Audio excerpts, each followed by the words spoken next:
ஒரு கொலை பண்ணிருக்கீங்களே. சரி சார், நான் செஞ்சது கொலை இல்ல, ஒரு குற்றவாளியை கண்டுபிடிக்க போன இடத்துல நடந்த அசம்பாவிதம். உங்க வாதத்தை நான் ஏத்துக்கிறேன், ஆனா கோர்ட் ஏத்துக்குமா? சார், நான் செஞ்சது கொலைதான்னு நீங்க நினைச்சீங்கன்னா இப்பவே இந்த காக்கி சட்டையை கழட்டி போட்டுறேன், என்ன அரெஸ்ட் பண்ணுங்க, கோர்ட்ல கொண்டு போய் நிறுத்துங்க, என்ன தண்டனை வேணுமாலும் வாங்கி கொடுங்க, நான் ஏத்துக்கிறேன். இல்ல ஒரு போலீஸ்காரனோட கடமை நீங்க நினைச்சீங்கன்னா என்ன பாராட்டுங்க, என் டியூட்டி நான் கண்டினியூ பண்றேன். மிஸ்டர் விஜய், என்ன பத்தி உங்களுக்கு நல்லா தெரியும். உங்க அண்ணனுக்கு எந்த அளவுக்கு நான் என்கரேஜ்மெண்ட் கொடுத்தேன். அதனால பல சமயங்கள்ல உங்க அண்ணனுடைய சாவுக்கு நான் தான் காரணமோன்னு நினைச்சு ஃபீல் பண்ணிட்டு இருக்கேன். அந்த மாதிரி உங்களை நான் இழக்க விரும்பல. உங்கள மாதிரி கடமையுணர்வு நிறைஞ்ச அதிகாரிகளுடைய மரணம் உங்க குடும்பத்துக்கு மாத்திரம் இழப்பு இல்ல, இந்த டிபார்ட்மெண்ட்டுக்கு, இந்த நாட்டுக்கே பெரிய இழப்பு. அதனாலதான் சொல்றேன், உங்க ஆவேசத்தை கொஞ்சம் குறைச்சிக்கிட்டு அமைதியா செயல்படுங்க. அமைதியா? எங்க அண்ணியோட கண்ணீரை பாக்குற ஒவ்வொரு நிமிஷமும் எனக்குள்ள ஆவேசம் தான் வருது. அந்த ஆவேசத்தினால என் கண்ணே நெருப்பா மாறுது சார். ஒரு வரம்புக்கு மீறி செயல்பட்டா போலீஸ்காரனா இருந்தா கூட அது சட்டப்படி குற்றம் தான். எது சார் குற்றம்? ஒரு கொலைகாரன, ஒரு கொள்ளைக்காரனை அழிக்கிறதா குற்றம்? சார், ஒரு போலீஸ்காரனுக்கு இந்த அதிகாரம் கூட இல்லைன்னா நான் இந்த வேலைக்கு வந்ததுக்கு அர்த்தம் இல்ல. எங்க அண்ணனோட சாவை இன்னும் என்னால மறக்க முடியல. அதுக்காக பழிக்கு பழி வாங்கணும் தான் இந்த வேலையே செலக்ட் பண்ணியா? அப்படியே நீங்க நினைச்சாலும் நான் பழி வாங்க போறது ஒரு மகாத்மாவையும் புத்தனையும் இல்ல சார்.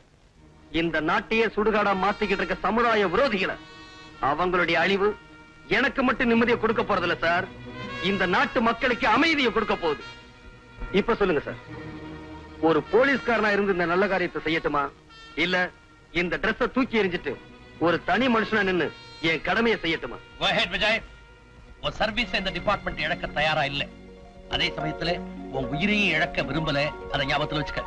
என் கடமையை செஞ்சு முடிக்கிற வரைக்கும் அந்த கடவுள் கூட என்ன எதுவும் செய்ய முடியாது. வெரி குட், உன் தன்னம்பிக்கை ரொம்ப பாராட்டுறேன். Thank you sir. அண்ணி, நான் கொலை செஞ்ச என் தங்கச்சி சாவுக்கு காரணமா இருந்த என் கையாலையும் கழுத்தை நெரிச்சு கொண்டிருப்பேன். ஆனா ஓ அதிர்ஷ்டம், நான் காக்கி சட்டையில இருக்கேன். சட்டம் உன்னை தூக்கல ஏத்தல, இந்த சட்டையை கலட்டி எரிஞ்சிட்டு அதை நான் செய்ய தயங்க மாட்டேன். Success sir. அந்த ஸ்மக்லிங்க்கு யார் தலைவனோ அவனை நான் பிடிச்சிட்டேன். இத்தனை நாளா நடந்துகிட்டு இருந்த அக்கிரமத்துக்கெல்லாம் எவன் காரணமோ அவனை அரெஸ்ட் பண்ணிட்டேன். எங்க அண்ணனை எவன் கொண்டானோ அந்த கொலைகாரனை பிடிச்சு லாக்கப்ல தள்ளிட்டேன். யார சொல்றீங்க? The criminal bastard, godfather of rowdies, cancer of the society, சமுதாய விரோதி ராஜ். அவனை எப்படி பிடிச்சீங்க? என்னையும் கொலை செய்ய அவன் திட்டம் போட்டிருந்தான். அந்த திட்டத்தோட எதிரொலிதான் உங்களுக்கு கிடைச்ச இன்ஃபர்மேஷன். அது உங்களுக்கு புரியல, நான் புரிஞ்சுக்கிட்டேன். அவன் என்கிட்ட மாட்டிக்கிட்டான். சார், இந்த காக்கி சட்டை போட்டிருந்ததுனாலதான் அவனை உயிரோட விட்டுட்டேன். இல்ல அந்த கொலைகாரனாய சல்லி சல்லி ஆக்கியிருப்பேன். காம் டவுன், ஐ சே, காம் டவுன். இப்ப அவன் எங்க வச்சிருக்கீங்க? என் ஸ்டேஷன் லாக்கப்ல தான் சார் இருக்கான். அவனை சும்மா விடக்கூடாது. கோர்ட்ல நிறுத்தி அவனுங்க கூட்டாளிங்க யாரு, அவனுக்கு யார் பேக்ரவுண்ட், அவனுங்க எங்க இருந்தாலும் சரி, எந்த பதவியில இருந்தாலும் சரி, சட்டத்துக்கு முன்னால அடையாளம் காட்டி தூக்கலை ஏத்தணும் சார். அப்பத்தான் இங்க எரிஞ்சுக்கிட்டு இருக்க நெருப்பு அணையும். Don't get excited. மேல நடக்க வேண்டியதெல்லாம் நான் பாத்துக்கிறேன். நீங்க என்ன செய்றீங்க? பக்கத்து ரூம்ல போய் அமைதியா உட்கார்ந்து அங்க என்ன நடந்ததோ அதை டீடைல்டா ஒரு ஸ்டேட்மெண்ட் எழுதி என்கிட்ட கொடுங்க. போங்க.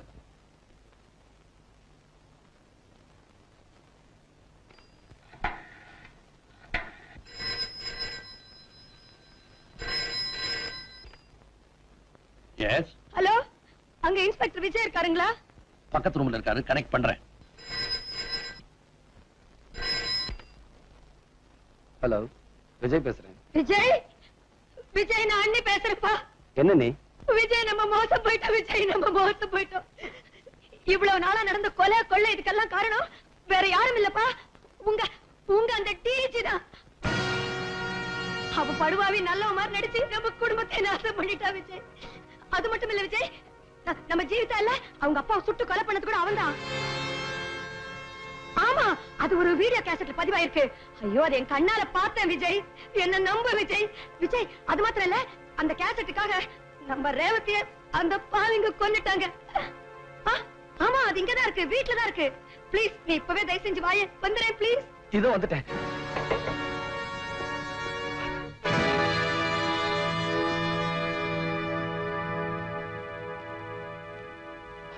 என்னப்பா நான் யாரு என்னன்னு உங்க அண்ணி டீடைல்டா சொல்லிட்டாங்களா? உங்க அண்ணி சொன்னதை உன்னால நம்ப முடியல. அவங்க சொன்னதெல்லாம் 100க்கு 100 உண்மை. Criminal bastard, godfather of the rowdies, cancer of the society அப்படின்னு அடிக்கடி நீ வர்ணனை பண்ணுவியே, அது வேற யாரும் இல்ல, சாட்சாத் நானே தான். நம்ம டிபார்ட்மெண்ட்ல உன்ன மாதிரி பிழைக்க தெரியாதவங்க நிறைய பேர், என்ன மாதிரி பிழைக்க தெரிஞ்சவங்க கொஞ்சம் பேர் தான். என்ன வேலையே பயிரமையுது, இது நியாயமானு கேட்க போறியா? இல்ல சட்டத்தையும் ஒழுங்கையும் பாதுகாக்க வேண்டிய இந்த இடத்துலயே அதை குழி தோண்டி புதைச்சு சமாதி கட்டுறீங்களேன்னு வேதனைப்பட போறியா? தம்பி, சட்டம்ங்கிறது ஒரு இருட்டரை, அதுல போய் வெளிச்சத்தை தேடிக்கிட்டு இருக்கியே. சட்டம் ஒரு இருட்டரை தான், அதுல சாட்சியை தேடி அலைஞ்சுகிட்டு இருக்கிறதுக்கு நான் ஒண்ணு கோலை இல்ல. நீதியின் மறுபக்கமா இருந்து எனக்கு நானே நீதிபதியா வெற்றி எனக்குத்தான் மிஸ்டர் ராமதுரை.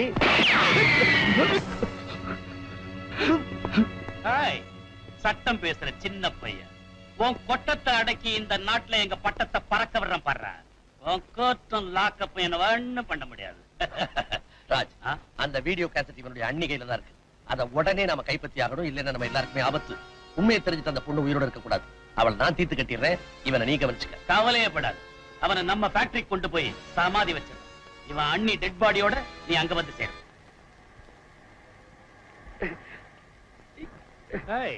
சின்ன பையன், உன்ன மாதிரி திமிர் பிடிச்ச அதிகாரிகளை சாகடிக்கிறதுக்கு நான் முன்ன மாதிரி ஆட்கள் வச்சுக்கிறது இல்ல, புதுசா மிஷின்களை வச்சுக்கிட்டு இருக்கேன். அந்த சுவிட்ச போட்டா அந்த கல்லு அறுபடுற மாதிரி கொஞ்ச நேரத்துல நீ அறுபட போற.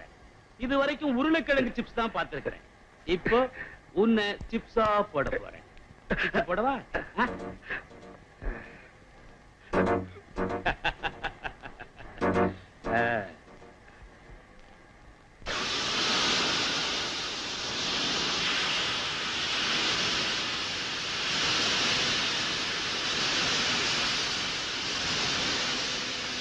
குட் பைடா சின்ன பையா.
சௌக்கியமா?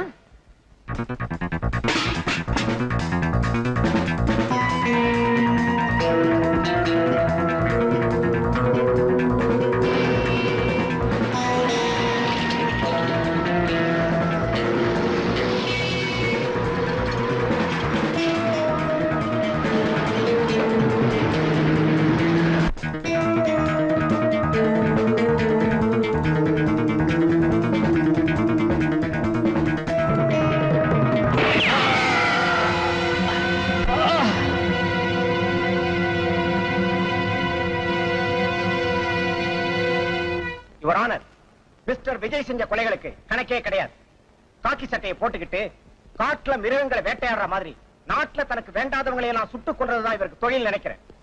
பட்ட பகல்ல கோர்ட்டுக்குள்ளேயே ஒரு கொலையை செஞ்சிருக்காருன்னா இவருடைய அராஜகத்துக்கு வேற சாட்சியே தேவையில்லை.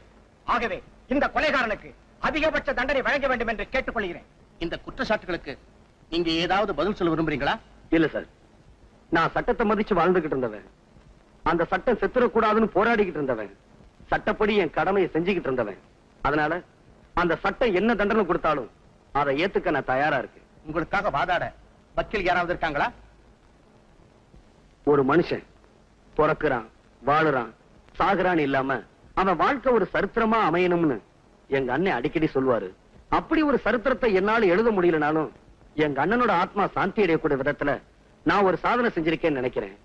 இதுக்கு மேல வாழணும்னு ஆசைப்படல. அதனால வக்கீல் வச்சு வாதாடி என் உயிரை காப்பாத்திக்க நான் விரும்பல. Excuse me your honour, mister விஜய்க்காக நான் வாதாட வந்திருக்கிறேன். ஒரு அரசாங்க வக்கீல் எதிர்தரப்புல வாதாடக்கூடாதுன்னு உங்களுக்கு தெரியாதா? சாரி யுவர் ஆனர், அரசாங்க வக்கீல்ன்ற பதவியை நேத்தே நான் தூக்கி எறிஞ்சிட்டேன். எஸ் யுவர் ஆனர், ஒரு நிரபராதி தண்டிக்கப்படக்கூடாதுன்ற ஆசையில இந்த கர்ம வீரனை எப்படியாவது காப்பாத்தி ஆகணும் என்ற வெறியில என் வேலையை நான் ராஜினாமா பண்ணிட்டேன். இப்போ ஒரு சாதாரண வக்கீல கேக்குறேன், இவருக்காக வாதாட எனக்கு அனுமதி கொடுக்கணும். Yes, you can proceed. Thanks your honour.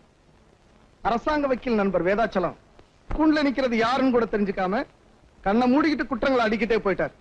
நான் ஒரு அரசாங்க வக்கீல், என் கடமையைத்தான் நான் செய்யறேன். எது சார் உங்க கடமை?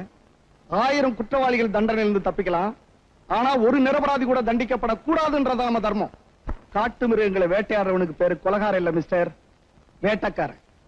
ஒரு ஊரையே கதிகலங்க வச்சுக்கிட்டு இருந்த ஒரு புலியை ஒருத்தன் சுட்டு கொண்டான்னா அவனுக்கு அவார்டு கொடுப்பீங்களா இல்ல கொலகாரன்னு சொல்லி தூக்கில ஏத்துவீங்களா?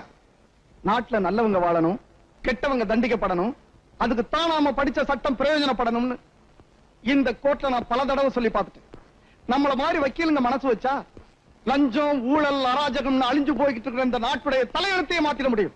Mister Chandrasekhar, please come to the point. Yes your honour, பொதுமக்களுக்கு காவலா இருக்க வேண்டியதுதான் இந்த காவல்துறை. இந்த டிபார்ட்மெண்ட்டுடைய deputy inspector general mister Ramadurai யாரு? கொள்ள கூட்டத்துக்கு தலைவன், கொலைகார பாவிகளுக்கு சீஃப், கள்ளக்கடத்தலுக்கு boss. Your honour, DIG office என்ன மக்களை பலி கொடுக்கிற பலிபீடமா இல்ல கள்ளக்கடத்தல் சாமான்களை எல்லாம் போட்டு அடைச்சு வைக்கிற கோடவுனா?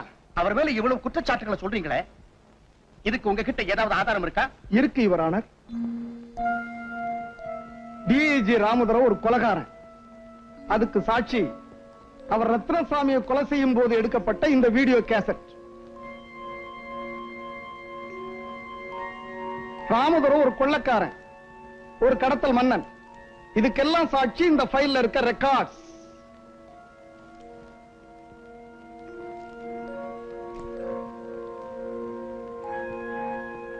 அதுக்காக ராமதுரையை அவர் கொலை செஞ்சது நியாயம்னு சொல்றீங்களா? நோய் வரான இது கொலையே இல்ல நான் சொல்றேன். ஒரு தனி மனுஷன் கையில கத்தியோட ஒருத்தனை வரைச்சிட்டு போய் வெட்டி கொண்டா அது கொலைன்னு சொல்லலாம்.